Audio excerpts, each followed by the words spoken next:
There is only one African leader right now who deserves to be designated as a revolutionary, and that is President Ibrahim Traoré of Burkina Faso. While other leaders are busy making speeches at the World Economic Forum currently being held in Davos, Switzerland, President Traoré has stayed back to launch something magnificent.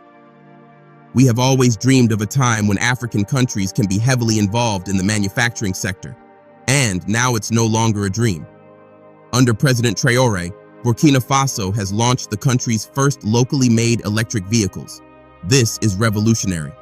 But what exactly does this mean for the citizens of Burkina Faso and their economy? Let's find out. Electric cars have been symbols of technological advancement, futuristic mobility, and sustainable progress for decades.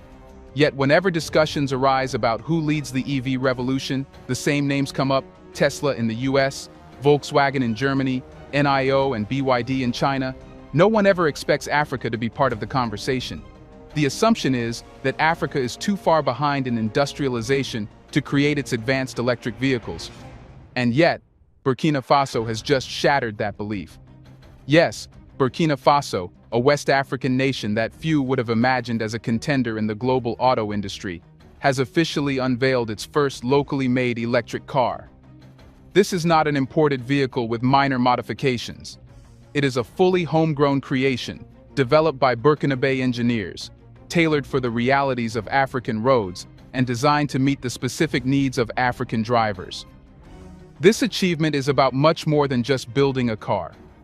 It is about proving that Africa can be a leader in high-tech innovation, not just a consumer of Western and Asian products.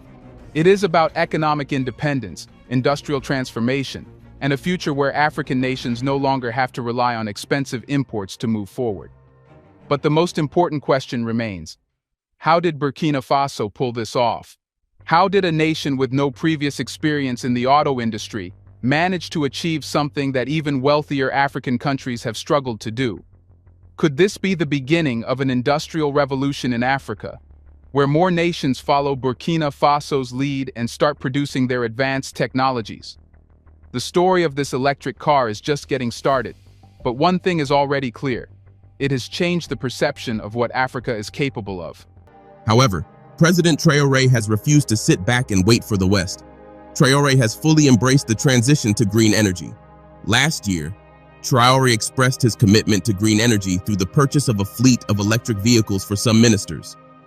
The news was revealed by the Chief of Staff to President Traoré, Brigadier General Celestine Simpour. He made this known during the official handover ceremony of the electric vehicles to the Burkinabe Minister of Economics and Finance. According to the Chief of Staff, the vehicles, which are valued at 1 billion CFA franc, are actually a generous donation from the chairman and CEO of Yunhong International Group, Li Yubal. Speaking at the handover ceremony, the CEO of Yunhong stated that electric vehicles have a remarkable range of 500 kilometers and were designed to reduce harmful gas emissions, lower fuel dependency, and reduce overall maintenance costs. This aligns with President Traoré's vision of reducing the cost of governance while simultaneously protecting the environment. The CEO further added that the donation was made to support Burkina Faso's broader transition to sustainable and eco-friendly government operations. The numbers are impressive. A 30-minute fast charge time is on par with Tesla's charging technology. This isn't a symbolic project meant to attract attention. This is a serious, competitive electric vehicle that meets modern efficiency standards. What makes Burkina Faso's achievement even more incredible is that it didn't rely on foreign companies for assembly or battery technology. Most global automakers, even in wealthier nations, are still heavily dependent on China for EV batteries. Burkina Faso skipped that step, choosing instead to develop and manufacture the technology locally.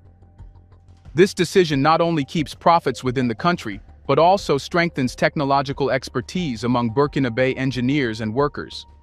If this sounds familiar, it's because China followed a similar path in its rise to dominance in the EV market.